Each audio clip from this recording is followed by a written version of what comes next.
मजाक एक ऐसा वर्ड है जिसे ज़्यादातर लोग एक दूसरे को हंसने हंसाने के लिए इस्तेमाल करते हैं, पर कभी कभी ये मजाक इंसान के जीवन में इस प्रकार से मुसीबत बन जाता है जिसकी वजह से न जाने कितने लोगों की ज़िंदगियां तबाह हो जाती है।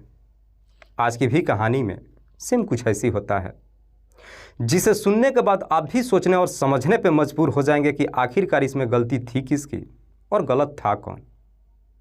नमस्कार, आदाब, मैं हसमुद्दीन और आप देख रहे हैं सफ़र क्राइम तक। आज की जो सच्ची घटना मैं आपको सुनाने वाला हूं, ये घटना है महाराष्ट्र प्रदेश के मुंबई शहर की। मुंबई का एक इलाका पड़ता है विरार। बात कर रहा हूं मैं 14 सितंबर के शाम के करीब 7 से 8 बजे के आसपास। दरअसल इसी विरार के ईस्टर्न एक्सप्रेसवे हाईवे के पास बीएमसी के डंपिंग ग्राउंड में एक सफ़ेद कलर की बोरी वहाँ के कर्मचारियों को दिखाई देता है। कर्मचारी जब उस बोरी को देखते हैं, न जाने क्यों उन्हें थोड़ा शंका महसूस होता है। इसीलिए इस बात की जानकारी नज़दीकी थाने में दे देते हैं। इधर पुलिस को जैसे ही सूचना मिलती है, पुलिस वहां के डंपिंग ग्राउंड में पहुंचती है और उस बोरी को उस कूड़ेदान से बाहर निकालती है। पुलिस जब उस बोरी को ओपन करती है तो उस बोरी के अंदर से एक महिला की डेड बॉडी बाहर निकलता है। दरअसल महिला के शरीर पे पेटीकोट और ब्लाउज के अलावा और कुछ भी नहीं था। उस महिला की डेड बॉडी को 2 चादरों में लपेटा गया था। उस महिला के शरीर पे कोई चोट और घाव के निशान भी नहीं था और ना ही उसके पास कुछ ऐसा था जिससे उसकी पहचान हो सके।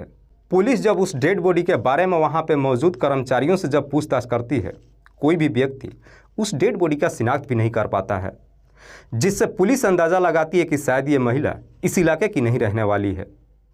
पुलिस सबसे पहले डेड बॉडी को अपने कब्जे में लेती है और उसे पोस्टमार्टम के लिए भेज देती है और फिर धारा 302 के तहत अज्ञात अपराधियों के विरोध में मुकदमा दर्ज करती है और इस केस की छानबीन करना शुरू करती है। लेकिन पुलिस के लिए सबसे बड़ा चैलेंज अब यह हो जाता है कि जब तक मरने वाली महिला का शिनाख्त नहीं हो जाता, पुलिस इस केस में एक कदम आगे नहीं बढ़ सकती थी।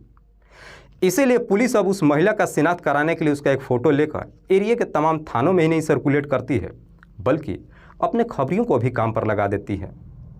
पुलिस अपनी तमाम कोशिश कर लेती है। लगभग 1 सप्ताह का समय गुजर जाता है, ना तो कोई थाने में पहुंचता है और ना ही उस महिला के बारे में कुछ पूछताछ करता है। पुलिस को भी नहीं समझ में आती है कि आखिरकार पुलिस इस केस में आगे कैसे बढ़े। इसीलिए पुलिस अब इस केस में आगे बढ़ने के लिए अपने जांच पड़ताल की दिशा बदलती है। इसीलिए पुलिस फिर से घटनास्थल पर जाती है और जाकर के वहाँ का रिकॉर्ड खंगालती है कि यहाँ पर कूड़ा लेकर कौन कौन सी गाड़ियाँ आती हैं। पुलिस जब वहाँ के कर्मचारी से पूछताछ करती है तो कर्मचारी एक गाड़ी का नंबर बताता है। कर्मचारी पुलिस वालों से कहता है कि साहब यही गाड़ी है जो 14 सितंबर को शाम के वक्त आखिरी बार लेकर के यहाँ पर आई थी। पुलिस जब उस गाड़ी के ड्राइवर से जाकर के मुलाकात करती है और उससे पूछताछ करती है कि तुम कूड़ा कौन कौन से इलाके से उठाते हो, तो ड्राइवर कहता है कि साहब मैं 3 इलाकों से कूड़े को उठाता हूँ। ड्राइवर बताता है कि साहब मैं सायन, धारावी और माहिम से कूड़े को उठाकर लेकर आता हूँ। 3 इलाकों का जब नाम बताता है, ये तीनों इलाका भी कोई छोटा मोटा नहीं था, लेकिन फिर भी पुलिस अपनी कोशिश करना शुरू कर देती है। पुलिस इन तीनों इलाकों के थाने में उस महिला का फ़ोटो ही नहीं सर्कुलेट करती है, बल्कि उसका फ़ोटो लेकर के जहाँ तहाँ लोगों से दिखाकर पूछताछ करना शुरू कर देती है। पुलिस उस महिला का फ़ोटो लेकर धारावी के राजीव गांधी नगर इलाके के एक मंदिर के पुजारी को जब दिखाती है, पुजारी उस फोटो को देखकर पहचान लेता है। पुलिस वालों से कहता है कि साहब इस महिला का नाम है रेखा गौतम, जो इसी राजीव गांधी नगर में रहती है। रेखा के पति का नाम है संजय कुमार गौतम। पुजारी जैसे उस फोटो को देखकर पहचान लेता है, पुलिस उस पुजारी को लेकर रेखा के घर पे जाती है। पर पुलिस जब रेखा के घर पे पहुंचती है तो देखती है कि घर के दरवाजे पे बाहर से ताला लगा हुआ है। पुलिस वहां के पड़ोसियों से अब रेखा के पति संजय के बारे में पूछताछ करती है। पड़ोसी कहते हैं कि साहब संजय की पत्नी रेखा कहीं गायब हो चुकी है, इसीलिए संजय अपनी पत्नी को जहां तहां ढूंढ रहा है। पड़ोसी जब इस तरह की बातें पुलिस वालों से कहते हैं, पुलिस ना तो रेखा का फोटो पड़ोसियों से दिखाती है और ना ही पड़ोसियों को ये बताती है कि रेखा की मौत हो चुकी है, बल्कि पुलिस पड़ोसियों से संजय का मोबाइल नंबर ले लेती है। पुलिस को जब संजय का मोबाइल नंबर मिल जाता है, पुलिस संजय के नंबर पर कॉल नहीं करती है, बल्कि उसका लोकेशन जांच करती है। पुलिस को जैसे ही संजय का लोकेशन मिल जाता है, पुलिस उस लोकेशन पर जाती है और वहां से संजय को गिरफ्तार कर लेती है। पुलिस संजय को गिरफ्तार कर जब थाने में लेकर आती है, सबसे पहले संजय से उसकी पत्नी रेखा के बारे में पूछताछ करती है। संजय पुलिस वालों से कहता है कि साहब 14 सितंबर को मैं अपनी पत्नी के साथ विरार स्थित जीवनदानी मंदिर माता के दर्शन करने के लिए गया था। जब हम दोनों पति पत्नी रेलवे स्टेशन पर पहुंचे, मेरी पत्नी लेडीज़ कंपार्टमेंट में चली गई और मैं जेंट्स बोगी में आ गया। लेकिन जब हम दोनों बांद्रा रेलवे स्टेशन पर पहुंचे, जब मैं अपनी पत्नी को जाकर लेडीज़ कंपार्टमेंट के बोगी में देखा, रेखा वहां पे मौजूद नहीं थी। उसके बाद से मैं अपनी पत्नी की हर जगहों पे ढूंढा, जब उसका कहीं कुछ पता नहीं चला। मैं विरार थाने में भी गया था और अपनी पत्नी का गुमशुदगी का रिपोर्ट दर्ज भी कराया, लेकिन वहाँ के पुलिस ने मुझे ये बोला कि ये मामला यहाँ का नहीं है, बल्कि तुम बांद्रा रेलवे स्टेशन थाने में जाओ और वहाँ पे जाकर अपनी पत्नी का गुमशुदगी का रिपोर्ट दर्ज कराओ। जब मैं बांद्रा रेलवे स्टेशन थाने में गया तो वहाँ के पुलिस ने मुझे बताया कि 2-4 दिन तक पहले अपनी पत्नी को ढूंढो, जब नहीं मिलेगी फिर गुमशुदगी का रिपोर्ट दर्ज कर लिया जाएगा। दरअसल दोनों थानों में से किसी ने भी मेरी पत्नी का गुमशुदगी का रिपोर्ट नहीं दर्ज किया। संजय जब ये पूरी कहानी पुलिस को बताता है, न जाने क्यों पुलिस को संजय की बातों पर यकीन नहीं होता है। इसीलिए पुलिस अब उस महिला का फोटो लेकर के संजय को दिखाते हुए कहती है कि दरअसल तुम्हारी पत्नी की हत्या कर दी गई है। अब सच सच बताओ कि तुमने अपनी पत्नी की हत्या क्यों किया है। पुलिस जैसे इस तरह की बातें कहती है, संजय उस फोटो को देखकर चीख चीख करके रोने लगता है। साथ ही साथ पुलिस वालों से कहता है कि साहब आप कैसी बातें कर रहे हैं, भला मैं अपनी ही पत्नी की हत्या क्यों करूंगा। लेकिन संजय जैसी इस तरह की बात पुलिस वालों से कहता है, पुलिस संजय को एक जोरदार की तमाचा लगाती है और साथ ही साथ अब संजय के साथ सख्ती से पेश आनी शुरू कर देती है। पुलिस जैसे ही अपनी सख्ती दिखानी शुरू करती है, आखिरकार मजबूर होकर संजय अपनी सच्चाई कबूल कर लेता है। दरअसल इस कहानी की शुरुआत होती है घटना से ठीक लगभग 4 साल पहले। संजय के पिता का नाम है रघुनाथ प्रसाद गौतम, जो उत्तर प्रदेश के आजमगढ़ जिले के रहने वाले हैं। रघुनाथ जो पेशे से एक दर्जी है। संजय जो अपने ही इलाके से बीए तक की पढ़ाई कर चुका है, अपनी पढ़ाई कंप्लीट करने के बाद अपने पिता के ही कामों में हाथ बटाता है। संजय जैसे ही अपनी पढ़ाई कंप्लीट कर लेता है, उसके बाद से रघुनाथ अपने बेटे की शादी बगल के ही गांव की रहने वाली रेखा से कर देता है। रेखा जो खुद बीए तक पढ़ाई नहीं कर चुकी है, बल्कि देखने में भी बेहद ही खूबसूरत। संजय जब रेखा से शादी कर अपने घर लेकर आता है, खूबसूरत पत्नी पाकर बेहद ही खुश होता है। जब कुछ दिन का समय गुजरता है, एक दिन रेखा अपने पति को समझाते हुए कहती है कि तुम अच्छा खासा पढ़े लिखे नहीं हो, बल्कि काम भी जानते हो, तो फिर यहाँ गांव पे रहकर हम अपना समय क्यों व्यर्थ करें। बेहतर है कि तुम कहीं शहर में जाओ, जाकर के बेहतर पैसा कमाओ, जिससे हमारे आने वाले बच्चों के लिए भी एक बेहतर रास्ता निकल जाएगा।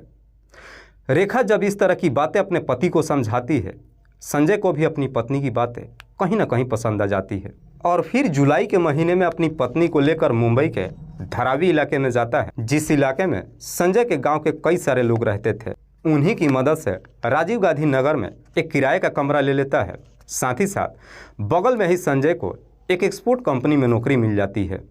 उसके बाद से संजय जब पैसा कमाने लगता है, अपनी पत्नी के साथ खुशहाल तरीके से जीवन व्यतीत करने लगता है। इधर रेखा जो देखने में जितनी ही खूबसूरत है, उतनी ही धार्मिक भी है। रेखा हर रोज जब सुबह में उठती है, सबसे पहले बगल के मंदिर में जाती है।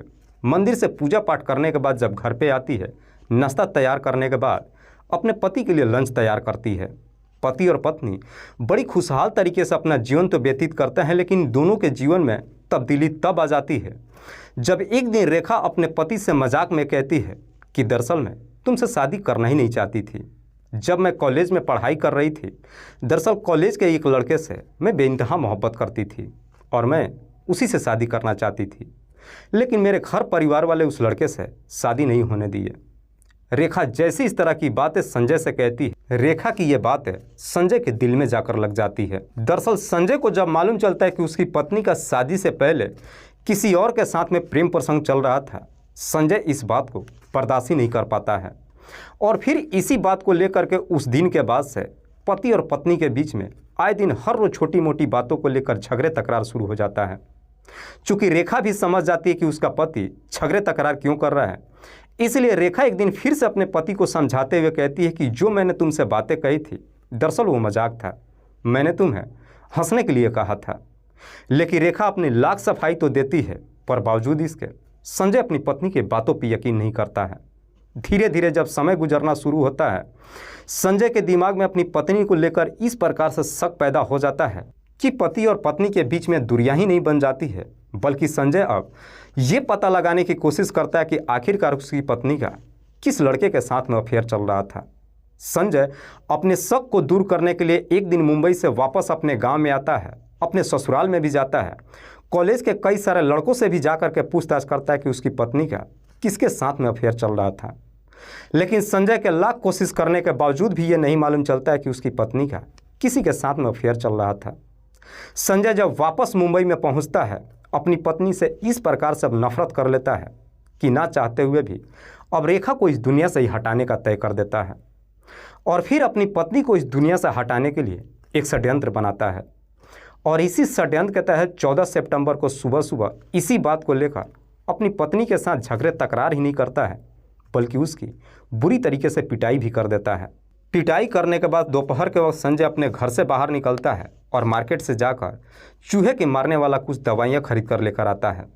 शाम के वक्त जब अपने घर पे पहुंचता है, उन दवाइयों को अपनी पत्नी को जोर ज़बरदस्ती करके खिला देता है। खिलाने के बाद अपनी पत्नी को कमरे में ही बंद कर देता है और फिर घर से बाहर निकल जाता है। 2 घंटे बाद करीब 8 बजे के आसपास संजय जब वापस दोबारा अपने घर पे जाता है तो देखता है कि उसकी पत्नी की कमरे के अंदर ही मौत हो चुकी है। रेखा की जब मौत हो जाती है, उसके बाद से संजय अब उसकी डेड बॉडी को ठिकाने लगाने के लिए फिर से एक षड्यंत्र बनाता है। दरअसल अपनी पत्नी के शरीर के सारे कपड़े उतार देता है, सिर्फ पेटीकोट छोड़ देता है और साथ ही साथ अपने घर के अंदर से 2 चादर लेकर आता है और उसी चादर में अपनी पत्नी की डेड बॉडी को लपेट देता है। उसके बाद से रेखा की डेड बॉडी को घर के अंदर रखी एक सफ़ेद बोरी में डालकर उसका मुंह बांध देता है और फिर पूरी रात इंतजार करता है कि सुबह कब होती है। जैसे ही सुबह की 3 बज जाती है, संजय अपनी पत्नी की डेड बॉडी को लेकर के लोगों से छुपते छुपाते बगल के जाकर कूड़े डंप में डाल देता है और फिर सुबह जब अपने घर पे पहुंचता है, पड़ोसियों में ये खबर फैला देता है कि जब मैं अपनी पत्नी के साथ मंदिर में माता के दर्शन करने के लिए गया था, मेरी पत्नी कहीं गुम हो गई। वाकई में संजय जब ये पूरी कहानी पुलिस को बताता है तो पुलिस संजय की तरफ देखते हुए कहती है कि जब तुमने अपनी पत्नी के बारे में पता लगा ही लिया और जब तुम्हें मालूम चला कि तुम्हारी पत्नी का किसी के साथ में कोई अफेयर नहीं चल रहा है, तो फिर तुमने अपनी पत्नी को मार क्यों दिया? तुम्हारी एक छोटी सी गलती की वजह से रेखा हमेशा के लिए इस दुनिया को ही नहीं छोड़कर चली गई, बल्कि तुमने खुद की भी ज़िंदगी बर्बाद कर ली। फिलहाल पुलिस ने संजय को अपने कस्टडी में लेकर अगले दिन उसे जिला अदालत में पेश करती है, जहां से उसे जेल भेज दिया जाता है। दोस्तों, इस पूरी घटना के बारे में आप क्या सोचते हैं? आप अपनी राय हमें कमेंट बॉक्स में ज़रूर दीजिएगा। जाते जाते मैं आपको बता दूं कि कुछ मेरे व्यूवर्स हैं जो रोज़ाना मेरे इस वीडियो को देखते ही नहीं हैं, बल्कि अपना कीमती समय निकाल कर मुझे अपना प्यार भी देते हैं, जिनमें से एक का नाम है संजय कुमार। संजय कुमार जो दिल्ली शहर के रहने वाले हैं। दूसरे मेरे व्यूअर है मोहम्मद मोहसिन जो हैदराबाद शहर के रहने वाले हैं। तीसरे मेरे व्यूअर है बालाराम चौधरी जो बाड़मेर राजस्थान प्रदेश के रहने वाले हैं। मैं आप तमाम व्यूअर्स को तहे दिल से शुक्रिया अदा करता हूं। कल फिर मिलते हैं एक और नई सच्ची घटना के साथ। तब तक के लिए जय हिंद, जय भारत।